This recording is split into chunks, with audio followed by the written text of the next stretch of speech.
Hey, welcome to We've Been Drinking MMA. We are predicting the fight night for October 7th of Bobby Green versus Grant Dawson.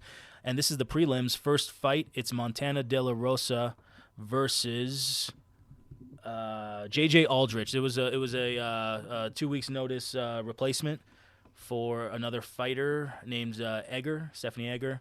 So it's going to be Montana De La Rosa at flyweight versus JJ Aldrich. And my pick, this is backhand, my pick is going to be Montana De La Rosa. And this is Curtis. My pick is going to be Montana as well. Nice. Yeah.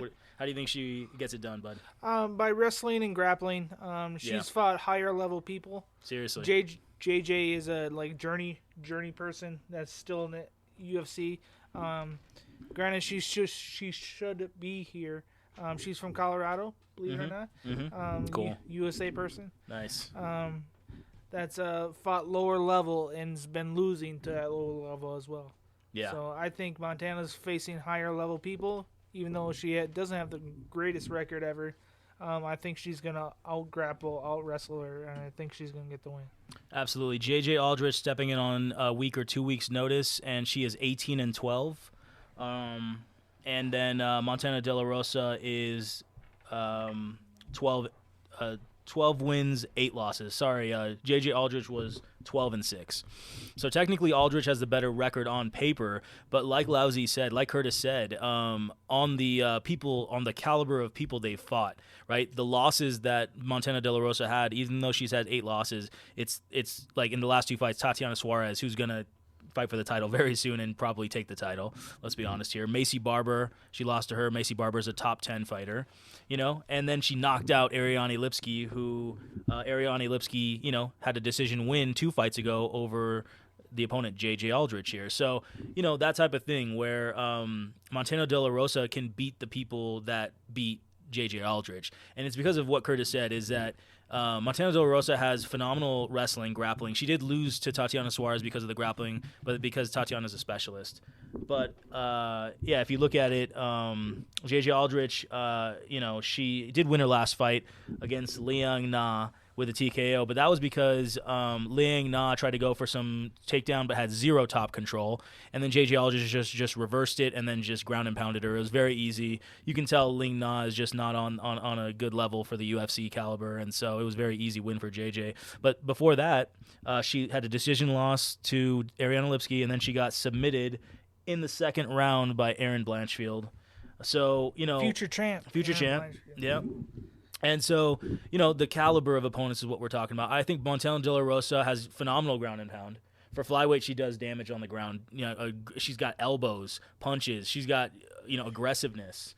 She's got actually a very slick, just classic wrestling double leg takedown. Great duck under your punch, take both your legs from under you, and slide into it, right into you, and then take your legs from under you. It's really, really good. I would say that it reminds me of Chris Weidman when Weidman was doing really good against in the middleweight division in the UFC, and he was champion. De La Rosa has really, really good wrestling takedowns. So JJ Aldrich, as we said, got taken down in her last fight by Liang Nu, and if it wasn't for Liang Nu not having any top control, JJ Aldrich would have been in some major danger there. So when it comes to boxing with Montana, I think what I like about her boxing is she strikes first. She's not waiting. She's just going with her box striking, and then she's setting up her wrestling. Right. So that's why she's pressure. Her pressure with her striking. And JJ likes to actually, she kind of is not very active, no, I would say. with her striking anyway. Yes, with the striking. Yes. So if you're going to give, let's say, JJ the advantage in striking, you I don't know if you can, because she's not active enough with her strikes. And in general, she doesn't punch with that much power. Yep. Yeah. JJ's grappling is probably on par with Montana's, but I think Montana's grappling and wrestling. Good top control. She can mount with you. her pressure, and Yeah. I think she's just going to control this fight. I think it's a no-brainer here for who's going to win this fight. We don't have the odds yet because the UFC has not officially announced this fight, even though it's going to happen. And so we don't have the odds yet. But we're assuming, obviously, Montana De La Rosa will be a small favorite. Either way, We're thinking Montana De La Rosa. She's going to get, like Lousy said, the punches to the takedowns, and it's good. The top control, the elbows, the ground and pound is going to be too much for J.J. Aldrich. So we don't know how it's going to get it done, but I'm picking Montana De La Rosa just in general. I'm money line, better straight up.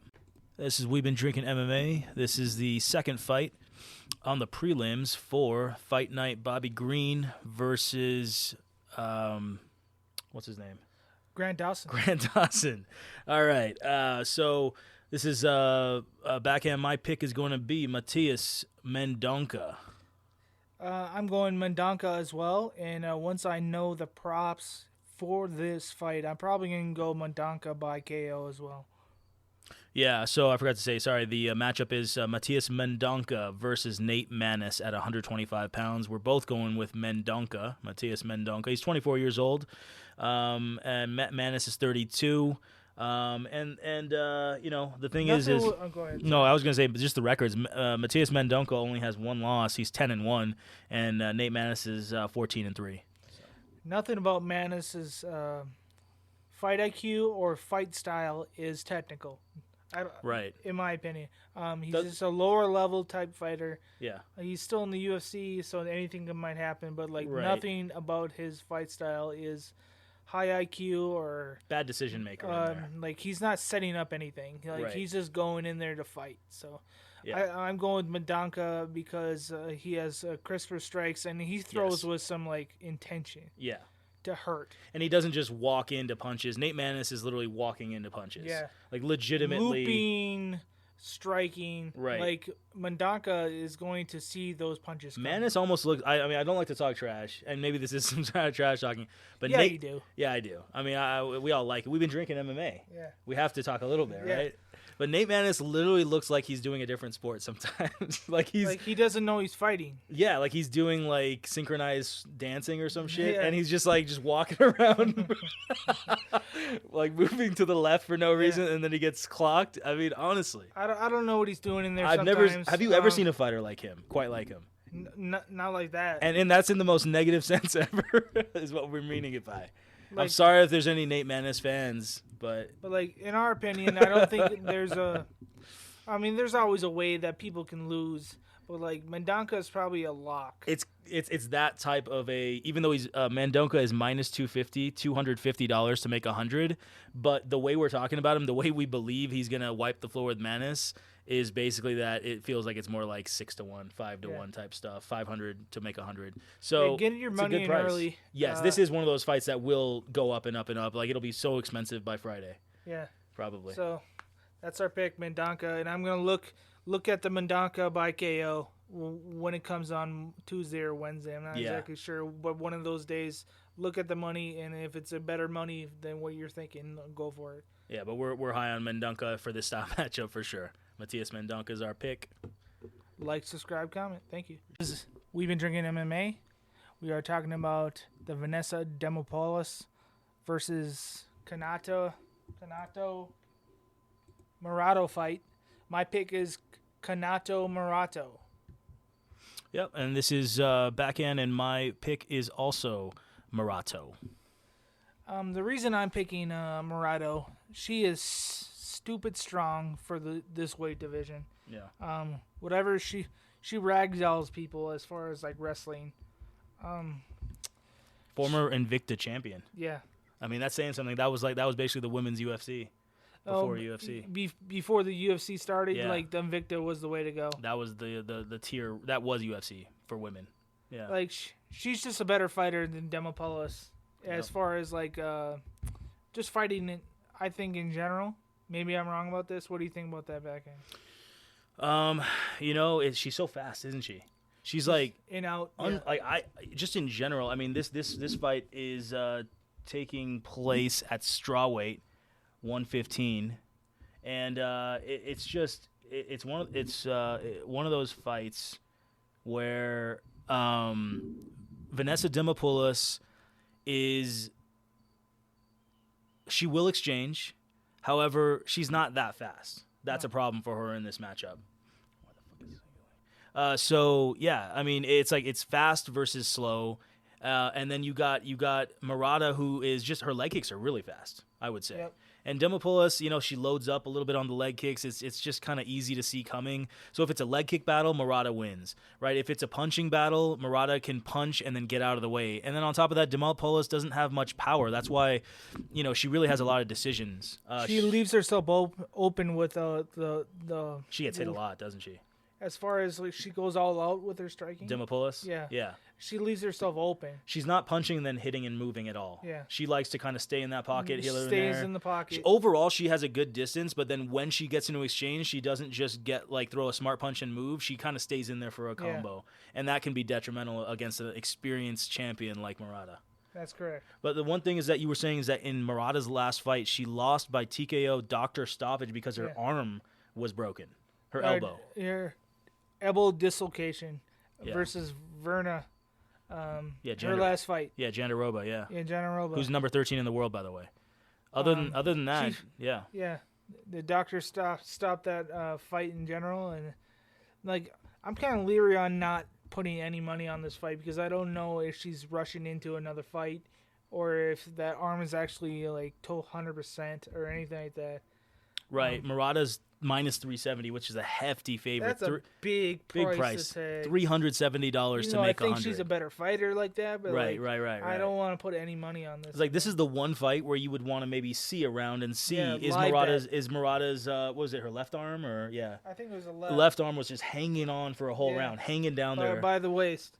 It was completely broken, just dead arm. Yeah. Just floating around, and she was like arm across her waist. Wow. That's how she was fighting. Like, you ever seen that movie Warrior? Yes, with Tom Hardy. That's what he was doing in that fight. Yeah, I remember that scene. That was cool. That very last scene where his arm was across his hip like that. That's what Kanako was. And then his brother broke his arm, right? Or something? Or he didn't tap or something. Yeah. Something like that. Yeah. Just before the end of the second round or something that movie. Yeah. That's right. So and Murata, you know, just like Lousy just said, Curtis just said, you know, Murata is what did you say? Like she's like a warrior, right? Oh, she's that's what the movie was. She's got the code, man. She's from Japan, man. They're like samurai. Yeah. You know what I mean? Like, but you don't know if she's actually Russian and it's not 100%. You don't know. You don't know because that fight, it did happen 2 years ago. However, you don't know if she is kind of looking at it like, okay, that was whatever. I can still win with leg kicks. You know, sometimes the champion thinks that she can win with being 70%. Oh, I'm good. I'm fine. I'm fine. Even though the arms may never heal correctly. Right. That's true. Yeah, so we're going with Murata, but you know we do know that she was coming off a elbow break, and her arm was hanging down, you know, in for a whole round before they stopped it against Jandiroba, who's ranked number 13. So you know Murata had a good performance overall against the number 13 Jandiroba, and she beat Randa Marcos, who is a person who had a win over Angela Hill, who just had a main event in the last couple months. So, you know, Randa Marcos is a quality win. And we know that, you know, Demopoulos, you know, she is, you know, her record is, you know, she's 9-5. In the UFC, though, it's 2-3.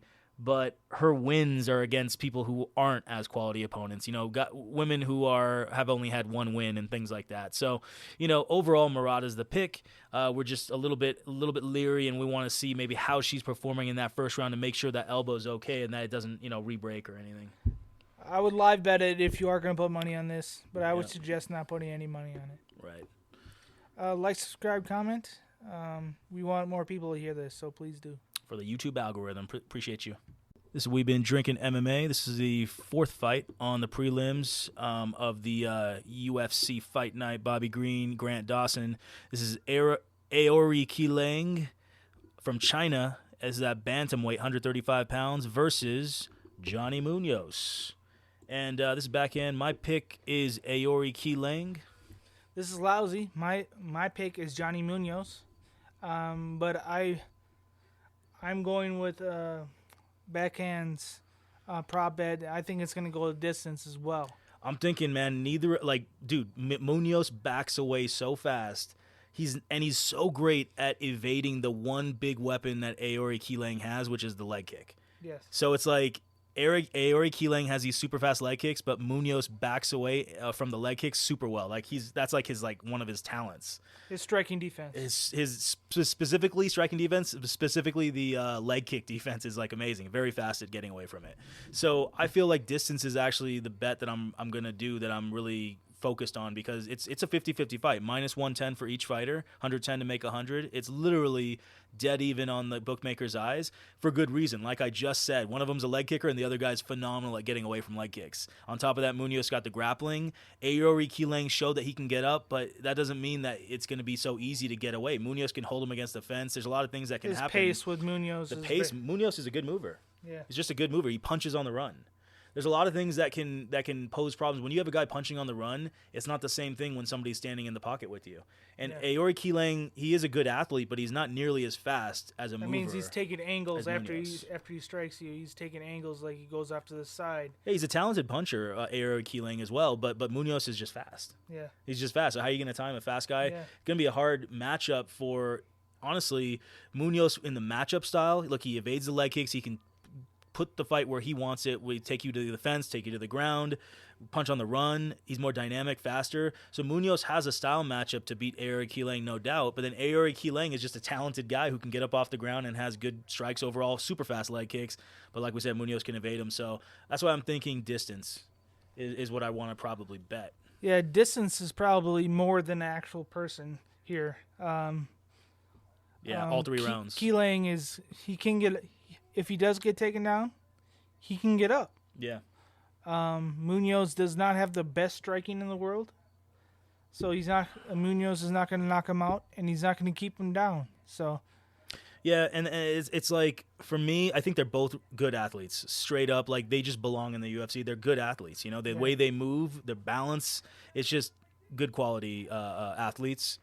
The thing is that I feel like Aoriqileng doesn't get controlled that easily on the ground. Like he knows how to kind of, get that balance, center his balance, and then get up. And he's very calm under pressure, which is what I really like about Aoriqileng. No panic, and he gets up well. He gets up, whether it's against the fence, he doesn't get stuck anywhere. And I feel like Munoz, like we said, has got good distance overall, backs away quickly, really good athlete. And, I just think that leg kick for leg kick, it's going to be hard to leg kick Aoriqileng faster than Aoriqileng, because Aoriqileng has super fast leg kicks. That's what he's known for. That's what he's known for, man. So, and I also feel like even though there is maybe a question mark, can Johnny Munoz hold him down? But I don't think Munoz's top control is that great. I don't think his game is actually set up for him just to hold people down. He's trying to sub. He's trying to sub. He's trying to be active with subs. He's not trying to just lay and pray. So because of that, he's constantly trying to move all the time. And Aoriqileng is very calm, so it's going to be very interesting. I guess you could say the grappling exchanges is what we're kind of interested in here. Yeah. Because the kicks, wrestling, grappling here. Like we said, they're going to be kind of like stalemated with the striking. On the striking, yeah. It's going to be just kind of like backing away from the kicks, and we'll see what happens. But the grappling will be very interesting. Yeah. It'll be very interesting for a live bet opportunity too. Depending on how Munoz matches up, does he have all those style matchup advantages? Is he setting the pace? Yeah. If he's doing that and Aoriqileng is having problems timing him with the counter punches, maybe Munoz can make it dirty and really go for subs against the fence. Hold him against the fence. I'm sorry, do things like this.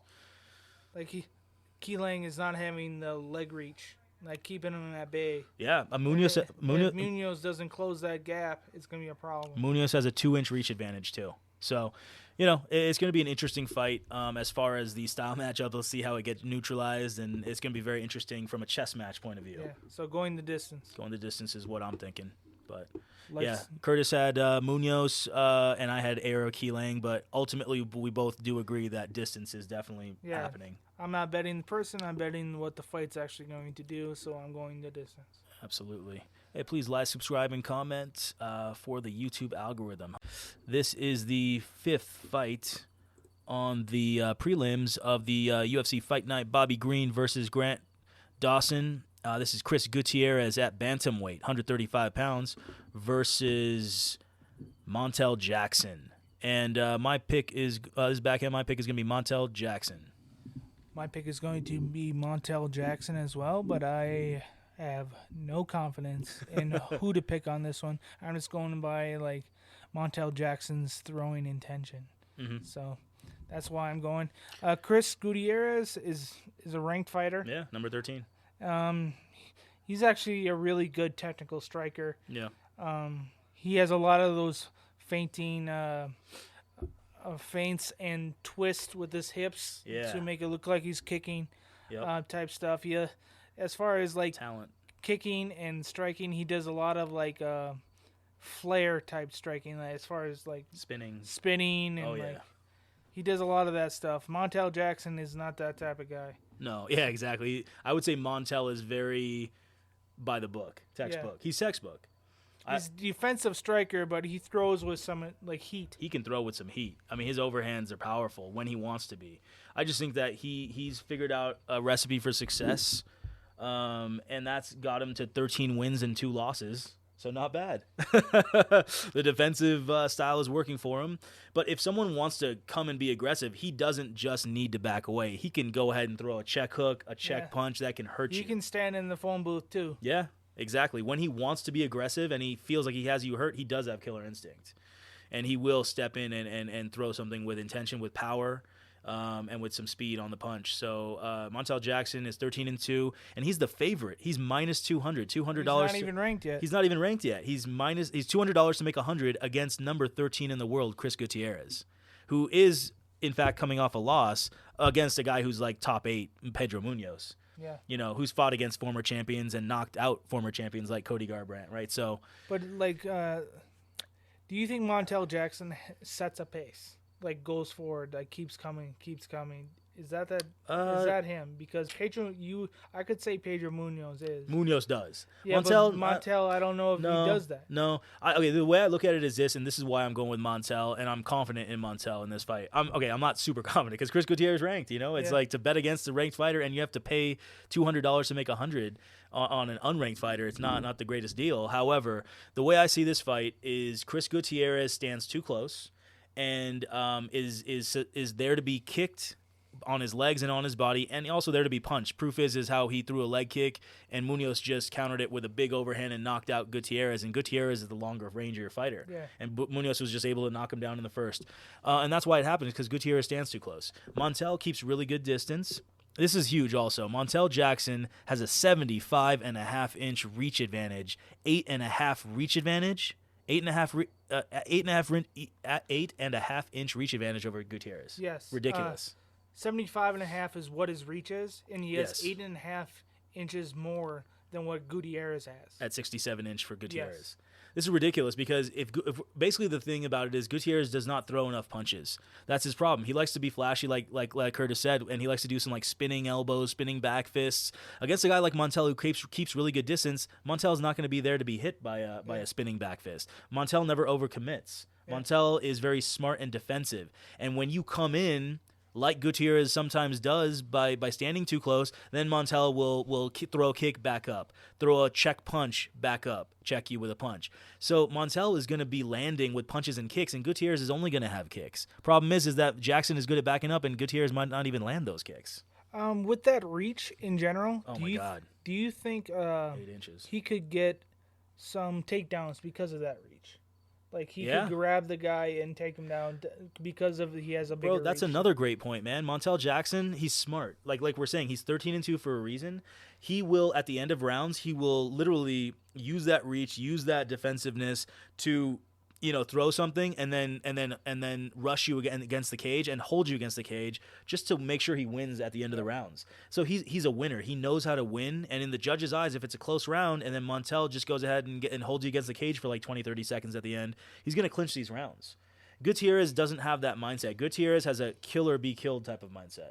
He wants to go ahead and throw kicks with, heavy power. He wants to throw spinning back fists that could shut your lights out. That's Gutierrez in a nutshell. And then you have Montel Jackson, who's a defensive fighter who punches and gets away, lets you walks into punches. You know what I mean? Like has smart punch selection, will never overcommit and put his head in harm's way. His IQ. His fight IQ, yes. His IQ is there. And I also think, though, Montel Jackson Gutierrez has to run into a punch, and Gutierrez, I think, is too good for that because he's number 13 in the world. He did get knocked down by Munoz, but again, that was because he threw a leg kick, and Munoz just freaking rushed with a big overhand and looping punch over the top, and it just landed perfectly. But other than that, Chris Gutierrez is fast. right? Overall, pretty fast Yes, and twitchy. it's technical. He's doing the different feints. He's always, moving forward, moving back. It's hard to read his movements. He's setting up. Yeah, it's not easy. Montel's a textbook fighter, so to finish somebody like Gutierrez would be a hell of a feat. And with 8-inch reaches, it could happen. I'm not saying it won't. But what I'm saying is that I just believe that Gutierrez is good enough with the power of his leg kicks, with the head movement, the slickness, the quickness, the feints, to keep Montel Jackson at least away from getting a big knockout blow. Also, Montel doesn't really take you down to do ground and pounding. Like I said, he cage holds you. He likes to stall against the cage. I believe it's going to be Montel Jackson by decision. I think another safe bet is just that this fight goes the distance. If you don't have a pick, going the distance it might be a better price because Montel Jackson is so expensive in this fight. So I don't know, man. I feel like Montel Jackson's got the, like you said, the IQ, the reach advantage, the punches and kicks versus Gutierrez just has the kicks. Of course, Gutierrez is the ranked fighter, so I understand how some people would want to pick Gutierrez, no doubt. But distance is a great bet for either guy. Gutierrez is going to be so hard to do any damage to a guy who has an 8-inch reach advantage and who's defensive. And Jackson really just goes for check punches for the knockouts. I don't know. I'm thinking distance, but Montel is a pick, minus 200. Not a horrible price, but Montel Jackson decision, I'm hoping it'll be like plus money. That's going to be plus money for sure. Montel Jackson for the win. Like, subscribe, comment. As we've been drinking MMA, this is the prelim main event. Karolina Kowalkiewicz at straw weight, 115 pounds, versus Diana Belbita. And, of course, this is the UFC Fight Night. Bobby Green, Grant Dawson, Karolina Kowalkiewicz versus Diana Belbita. My pick, this is back end, is Karolina Kowalkiewicz. This is lousy. My pick is Karolina as well. Karolina has a very extensive fight list as far as her experience goes. She has a pace to her. Very calm, very collected. Keep coming forward. I'm going to take you down, and if you do, I'm going to try to get your neck. That's her fighting style, and she's fighting a hands up, chin down kickboxer who doesn't really have a list as far as fighting goes. Right. I think this is a landslide victory for Karolina. And the price is, I think, phenomenal, in our opinion. Karolina Kowalkiewicz is minus 155, $155 to make 100. And she's fought for the title, went all 5 rounds in that title fight versus Joanna Jędrzejczyk, who is the best 115-pound fighter ever. Yeah. She's got like 6 title defenses. She's in the Hall of Fame. She's in the Hall of Fame for sure. And Kowalkiewicz went all 5 rounds with her. Kowalkiewicz, really her losses, she went through a losing streak, but it was all ranked fighters and like people like Jessica Andrade, former champions who have, former champions. So other than that, she's on a 3-fight win streak. Right? And then it would be one thing if she was fighting a top 3 fighter for Karolina, but she's not. No. Diana Belbita is not a top 3 fighter. So I think Karolina's going to have no problem fighting this woman. I think they have this wrong because both these fighters are 15-7, their records. However, Karolina Kowalkiewicz has been in the UFC for like 7 years and has fought like almost like 15, 16 fights in the UFC. The who's who. The who's who and the who's who. And she's only lost to champions and former champions and ranked fighters, right? And another loss would be Jessica Penne, who was made the semifinals of the Ultimate Fighter and lost to the eventual champion of the division, Carla Esparza, so who eventually lost to Jędrzejczyk and who beat Karolina Kowalkiewicz by decision. So, Kowalkiewicz is a top fighter. And on a 3-fight win streak. Now, Diana Belbita, I believe this is a mismatch, in my opinion, because and Karolina Kowalkiewicz is a huge steal because Diana Belbita has been in the UFC. She's 2-3 in the UFC, and this is the problem with her, is she has 3 losses and 2 wins. Her 2 wins, right? She beat Hannah Goldie, who is 1-4 in the UFC. 1-3, and then Mara Oliveira, that's her second win, and she's 1-3. So both these fighters have horrible records in the UFC, and those are her 2 wins. Now her 3 losses in the UFC are against Liana Jojuja, which was she lost in 2 minutes in the first round by submission, and Liana Jojuja, her only win is Diana Belbita. She's 1-3 in the UFC. So even her loss, is against losing fighters, right? Then she lost to Gloria DePaula, who went 2-3 in the UFC and got released by the UFC. And she lost her latest fight, so she's actually 2-4 in her last 6. And then she lost, to a good fighter, Molly McCann. But it just goes to show you the people that she's lost to are not good. They have losing records. And the people that she's beaten only have 1 win and 3 losses and 1 win and 4 losses. So it's just tears right here. Overall, Karolina Kowalkiewicz has the better distance control. She's got the better shot selection. She is better athlete as far as her balance and footwork, I would say. Yeah, this is like a talent level tier, like easy decision. And I know you mentioned, we were talking about this, Belbita kind of chin down and just goes forward and just throws punches kind of sloppily. But it's predictable. It's slow and predictable, her hands, but her kicks is why she's in there. She doesn't throw with enough power, and she's also being sloppy, and she doesn't punch and back away. She just punches and just goes forward. So it's kind of like she's asking to get hit. And especially with Karolina going forward. Yeah. And she's with her Belbita's predictability with her hands, you can see them coming.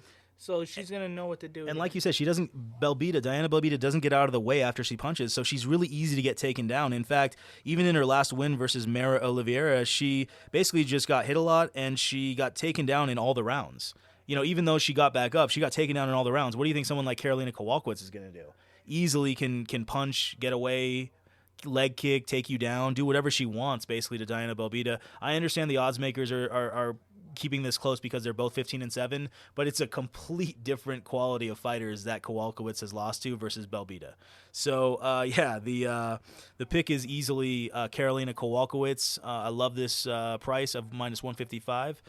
And, again, this is backhand. My pick is Karolina Kowalkiewicz. I'm picking Karolina. I'm going to put her in all my parlays.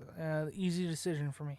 So, like, subscribe, comment. Appreciate you guys for the algorithm, YouTube algorithm. Thank you. Hey, welcome to We've Been Drinking MMA. This is the first fight on the main card of UFC Bobby Green versus Grant Dawson. This is Alex Hernandez at featherweight, 145 pounds, versus Bill Algeo. And my pick, this is back in my pick, is going to be Alex Hernandez.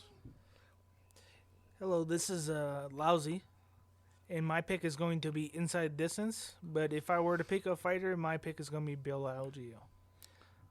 Bill Algeo can wrestle. He doesn't have a lot of striking defense, but when he does strike, it's with intention. He's throwing heat. So, Alex Hernandez, he's gotten better with striking defense, but it's not great. So they stop a lot of punches with their face, both of these guys. Yep. Hence the KO prediction. The KO inside distance prediction for sure.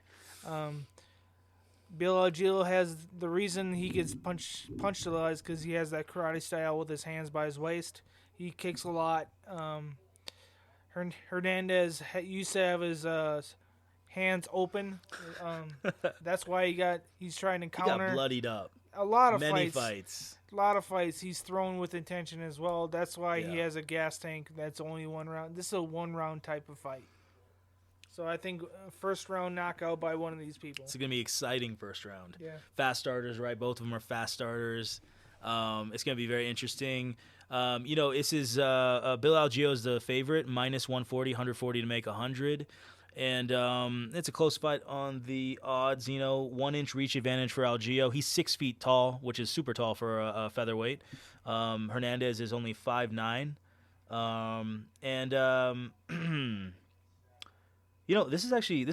Even though Alex Hernandez is a he is more of a 155er. He hasn't had the same success. He fought Jim Miller at 155, but this is a featherweight fight, isn't it?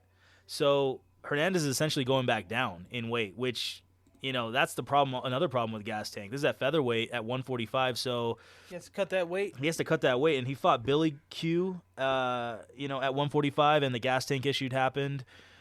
Maybe a KO is that I realize that it's a featherweight fight. I don't like Hernandez at featherweight at all because of the whole gas tank issue. I don't know why he's fighting at featherweight. I'm sure they were just saying, hey, listen, you're fighting high. You versus Bill would be a great fight. Why don't you go down to featherweight again? And, I'm changing my opinion. I'll be honest. Because this is 10 whole pounds here. with the UFC, if you do take fights that aren't your weight class, you do get more money. So that could you do get more money, but the problem is that when you do something like this, you've had a bad, gas tank issues at featherweight, and now you're going back to featherweight. Man, I mean, all the things that I was thinking about was like if he fought at 155, which is his natural weight, and he's a strong guy, he's built. So to cut weight, it's really hard to do, and you start to really, you don't have much fat on his body. He's a very strong guy, so then, you just have to drain yourself the week of the fight. Who the hell knows who's going to show up? So this is one of those fights where I'll still one round. Man, I even said in my head, man, I was looking at this fight and I was like, oh yeah, Hernandez at lightweight, he's looking better, but this is featherweight fight, man. I'm thinking about actually staying away from this fight now.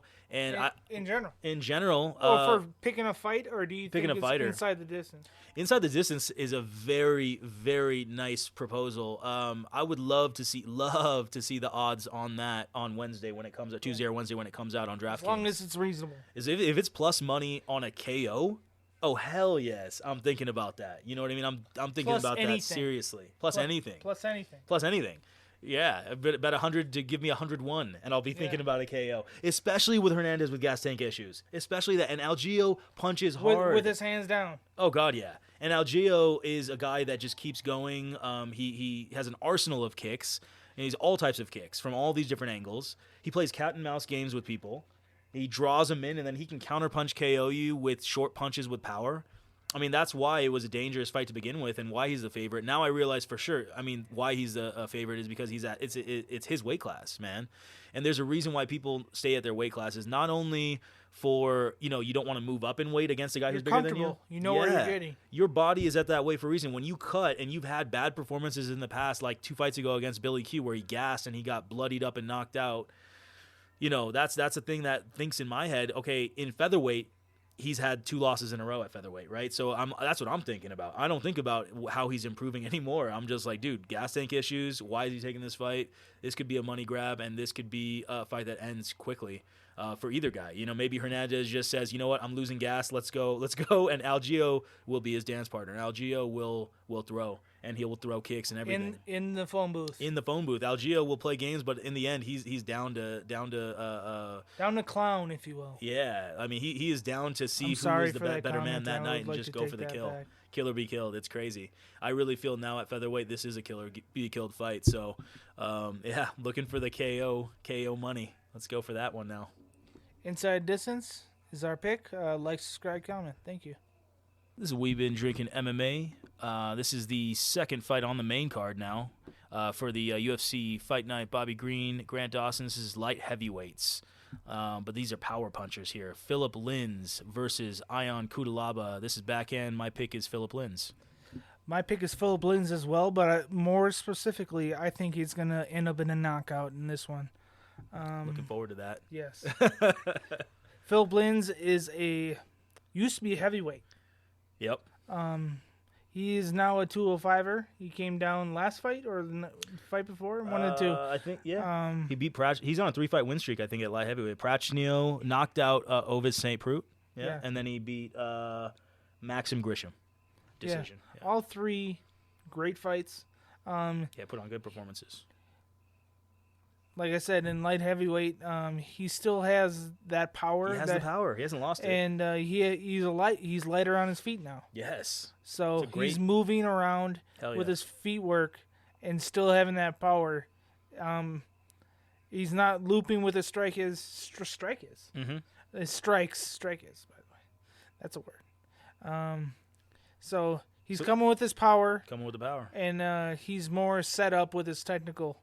He's not straight punches. Yeah. Like he's coming with his lead hook, and then with his other hand, he's coming with his power. I like his counterpunching ability.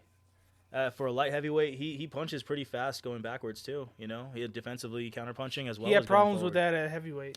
With what? With his countering because he was a bigger guy. Oh, sure. Yeah. Tanner Bozer knocked him out. Mm-hmm. They're both at 205 now, and he's just not having a problem with throwing punches anymore because he's lighter on his feet. I feel like both of these fighters, Ion Cutelaba, Philipe Lins, they're both like not the fastest fighters. Like overall, they're kind of slow, as far as their movement going forward. So the thing is that, like Lousy said, exchanges are gonna happen. They're gonna have to happen when both fighters are. I think Philipe Lins is faster than backing up after he goes in and out. He's faster at backing out than Cutelaba, no doubt. I think the countering's better from Philipe Lins. I think the strike arsenal is better. He throws even uppercuts in those in those combos. I think they're both standing. I think overall they're both standing a little bit close and can get leg kicked. But again, Philipe Lins backs up quicker, so Cutelaba is going to take more leg kicks. I think Philipe Lins has a faster leg kick. Maybe Ion Cutelaba throws with more power on the leg kicks, but Lins is faster with the leg kicks and he backs away quicker. So that's going to really help him. I think even though Cutelaba has the dynamic punch combinations, like Lousy and I were talking about earlier, like it's kind of sloppy with the combos. It's not very crisp. Looping. Yeah, it's like not as purposeful as Lins is like calculated, right? With the accuracy. It's like he's setting up his striking to get to his wrestling. And I have to agree. Like, he wants to hit you, and then when he has you just a little bit dazed, a little bit, off balance, then he goes for the wrestling. He doesn't just go for the wrestling straight off the.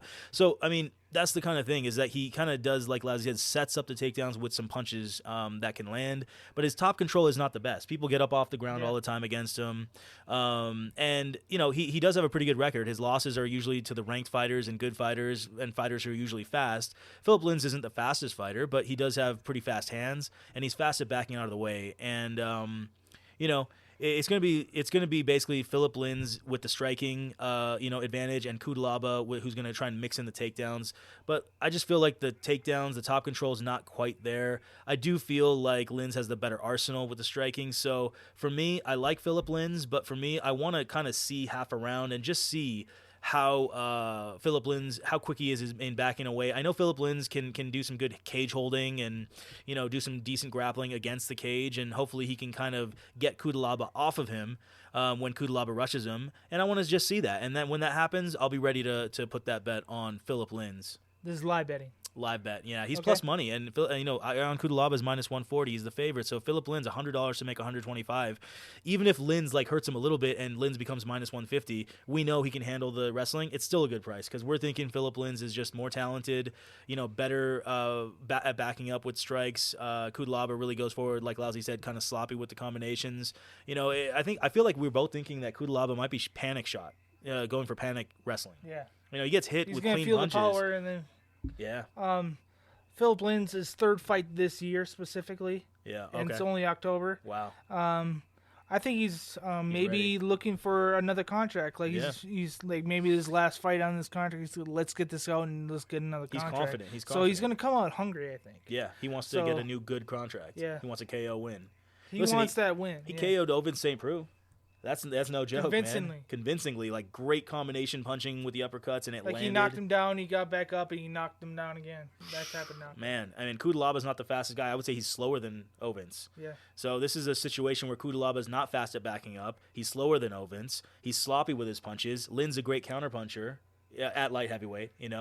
Crisp punches. Cutelaba could get knocked out. Like you said, it's you like KO. This fight ending in a KO. Method of victory KO. And I love it too because they're both not the fastest movers, so they're gonna have to exchange. They both hit with power. It's gonna be a super fun light heavyweight fight, but it feels like a heavyweight fight, doesn't it? Yeah. Let's go. Like a heavy bang. Yeah. Stand and bang type fight. Car crashes, bro. Yeah. Let's go. Hope you guys like it. Like, subscribe, comment. We've been drinking MMA. This is the third fight. Or is it the fourth fight? Third fight on the main card for the UFC Fight Night. Bobby Green versus Grant Dawson. This is Drew Dober at lightweight, 155 pounds, versus Ricky Glenn. And this is backhand. My pick is Drew Dober. My prediction is Drew Dober, too. Unfortunately, it's probably going to be a very easy fight for Drew Dober. Yeah. It's his style of fight. Yeah. He's not going to get out-wrestled. He's not going to get out-struck. Mm-hmm. Even though Ricky Glenn is a volume-type striker, he's not going to, outpower Drew Dober. Right. Drew Dober, chin has been a suspect with Matt Frivola specifically. Right. He got rocked. I think he learned he did. He learned a valuable lesson. First of all, Frivola was throwing with massive power on all of his punches that night.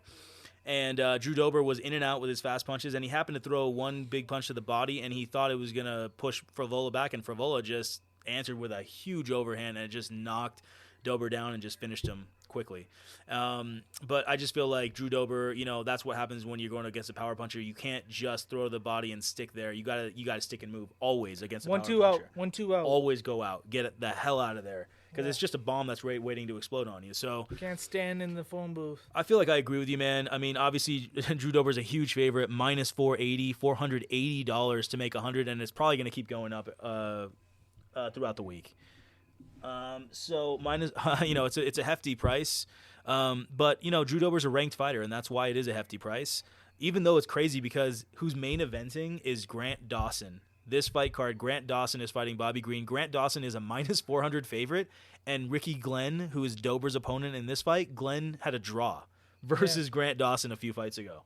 It's kind of crazy that Dober's this much of a favorite over that, but because Ricky Glenn made Grant Dawson strike. Exactly. And that's not Grant Dawson. And that's the thing. It's all about styles makes fights, and Glenn has, had good takedown defense, good enough. And in the third round, he just started stuffing the takedowns, meaning he was just defending the takedowns perfectly.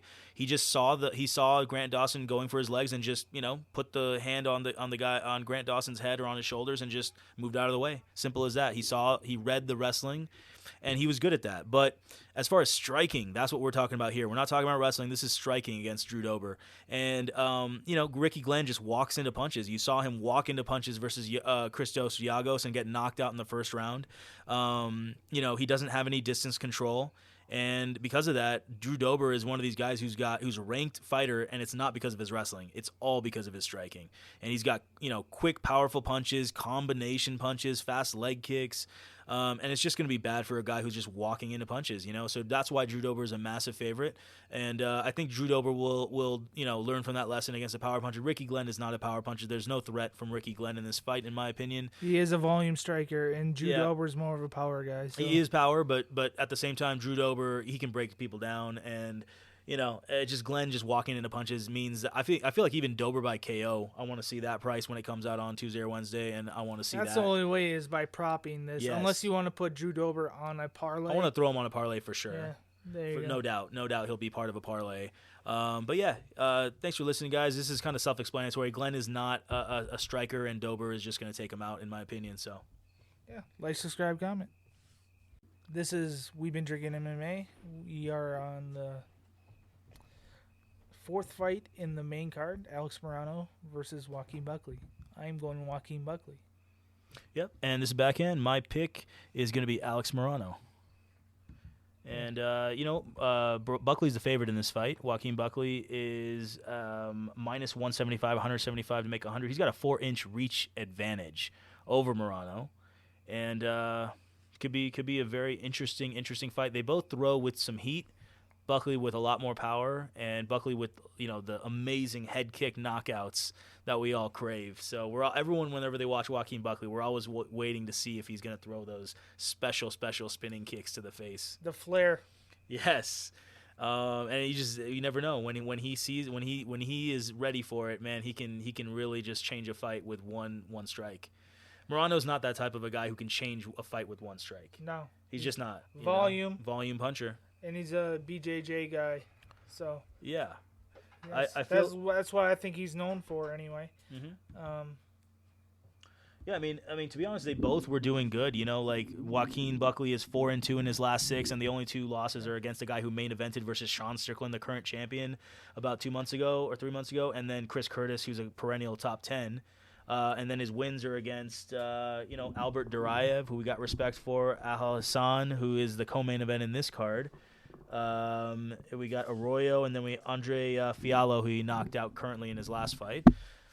Solid record. Buckley's pressure and his power, that's why I think he's going to win this fight. Absolutely. And then you got Morono. Morono is on a 5-1 in his last 6. The reason I think Morono is, a little bit underrated in this fight is because he just got knocked out 2 fights ago by Santiago Ponzinibbio, which I just want to say he took that fight on 6 days' notice. He did good because 2 judges in that fight against Santiago Ponzinibbio, 2 judges gave the first 2 rounds to Alex Morono.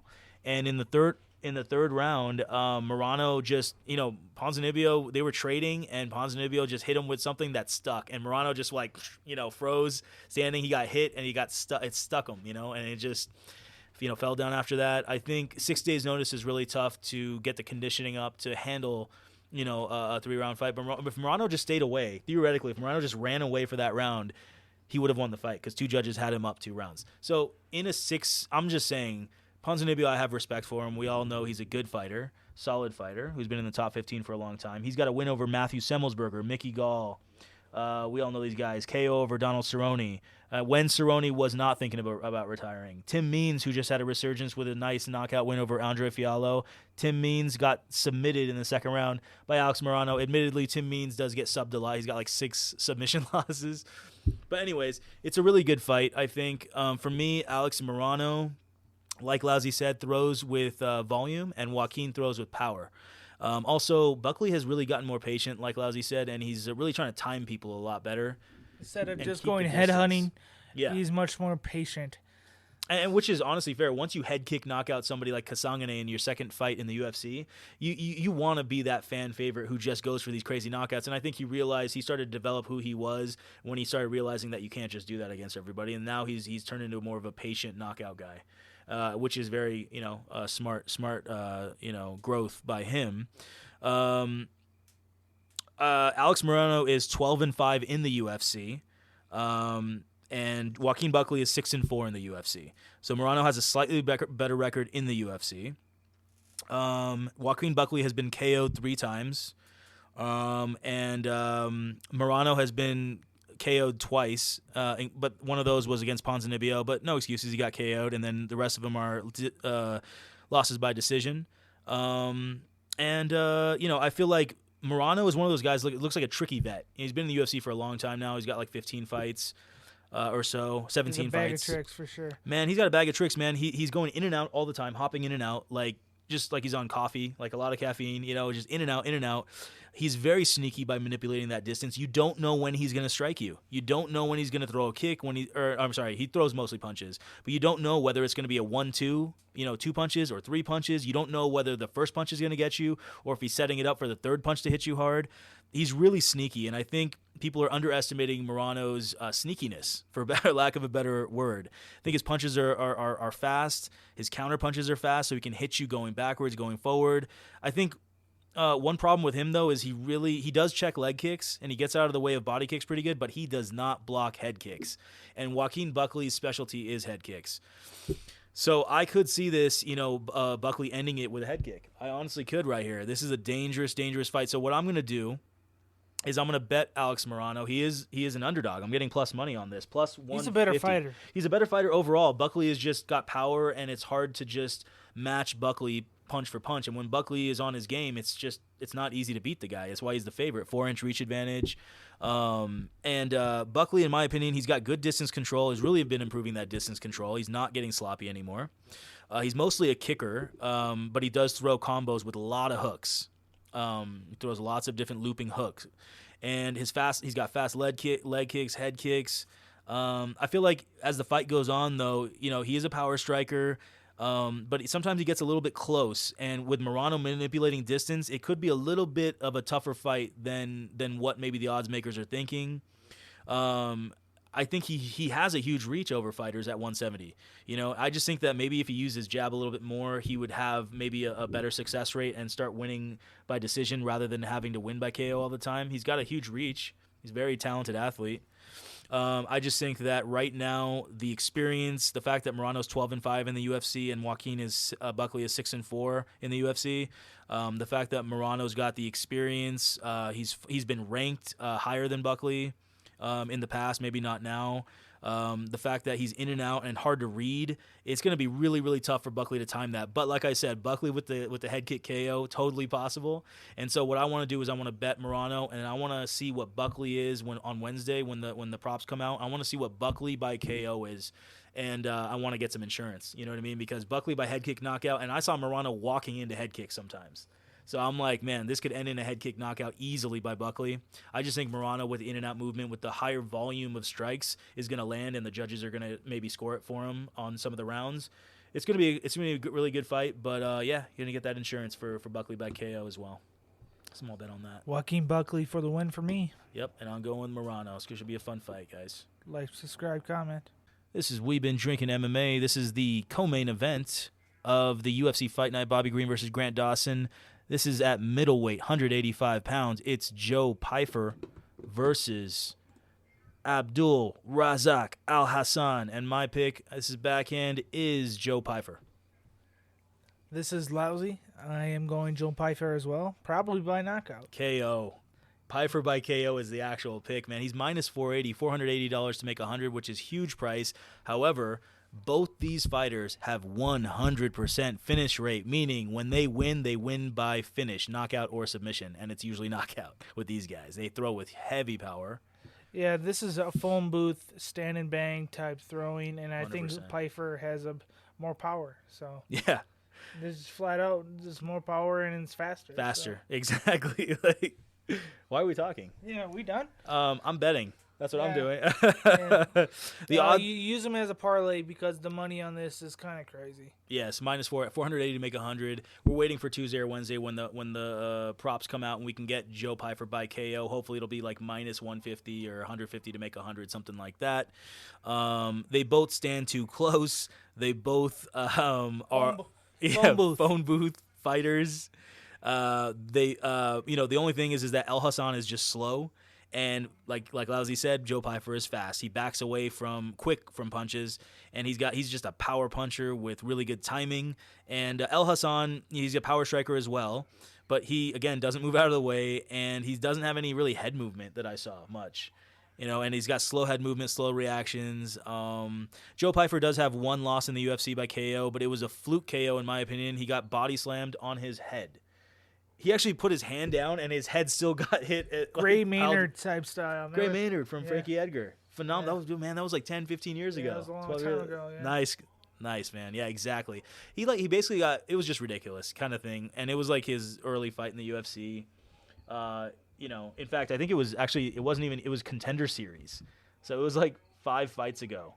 It was during Contender Series, and Dustin Stofholtz picked him up, and he tried to body slam him, and Pyfer put his hand down, but then it's still somehow the momentum still got Pyfer's head to like hit the ground, and his neck just kind of, it was actually kind of weird, and then Pyfer just got knocked out from that. It was really fluky, lucky. And anyways, Pyfer is fast with the punches and the really good timing and the power and the shot choices. He knows when to punch you with the timing. Alhassan is throwing with really good power, but he loads up on all of his punches, his kicks, his punches. He's loading up really slowly, so you can see it coming a mile away. And Joe Pyfer is good at reading punches. So overall, he's just a really good striker and good striking defense with backing away and with his head movement. So it should be a Joe Pyfer by KO. Is the pick, and can't wait for those odds to come out on Tuesday. Yeah, like, subscribe, comment.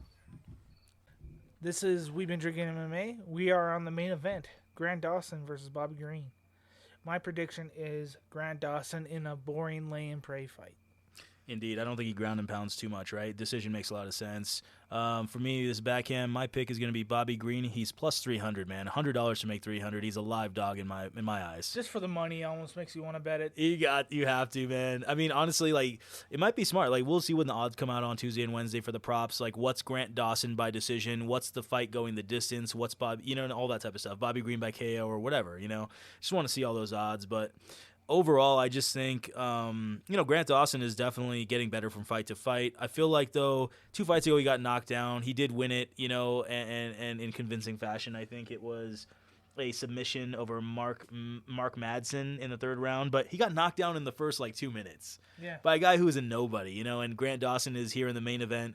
First time main eventing minus 380. I mean, come on, 380 to make 100 on this when he just got knocked down in the first round 2 fights ago. His last fight, he beat Damir Ismagulov, who's a nobody.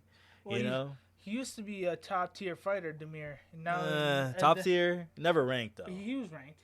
You're right. He was ranked. I'm sorry. So yeah, he was top 15. You're right. But then he's starting. He got demolished by a fighter that's a top tier fighter. Bad style matchup. And then he retired. Yeah. And then he came back. You're right. I believe this is the fight where he came back. That's fair. Against Grant. That's fair. Grant did control him which is hard because the guy's really good at getting off of the ground. So Grant Dawson just controlled him.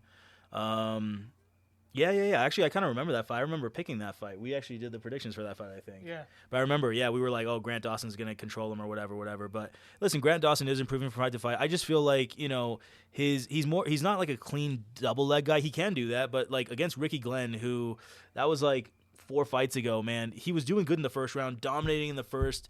Second even was doing good. He was up 2 rounds, and in the third round, he just started getting very obvious, going for the little double leg takedowns. That's all he can do. Yeah, he doesn't have strike. And he kept doing over, and Glenn kept stuffing, meaning blocking the takedowns and getting away. And then Glenn got on top of him and almost submitted him. Honestly, if the fight kept going on, Dawson couldn't even get back up. Like another minute in that Dude, fight. Another freaking 15 seconds, and Dawson would have been unconscious. He was that close. So I feel like, essentially, in my opinion, he lost to Ricky Glenn, which is a huge stain. And if that went as a loss on his record versus Ricky Glenn instead of a draw, there's no way he has minus 380 versus Bobby Green this weekend. It might be even. It would be probably Dawson, maybe minus 200, maybe. Yeah. Just because the wrestling, and we know Green got dominated by Makhachev in wrestling like 4 fights ago. So Bobby Green's a very entertaining fighter there, though. No doubt. In my opinion, man, exactly. Like Bobby Green is good, is getting better at keeping the distance. He's not great at it. He has got his hands down. He's an exciting fighter. It's hard to put money on Bobby because he does play around in there a lot, and he's there to entertain. Fast combos, slick head movement, counters. Crazy volume, hands down. He's very entertaining.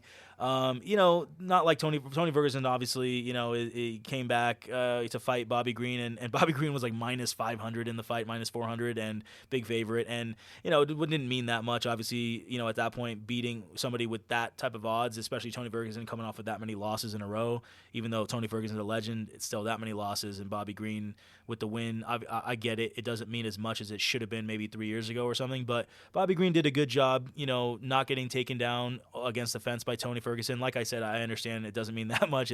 Tony Ferguson is not what he used to be. I get that. But I'm just saying his IQ with his shot choice is getting better. I think his distance is getting slightly better. I think the fact that he could, in the Makhachev fight, going back to the Makhachev fight where he got ground and pounded in the first round, taken down and ground and pounded, I feel like he did get taken down. He was trying to get back up. He was trying.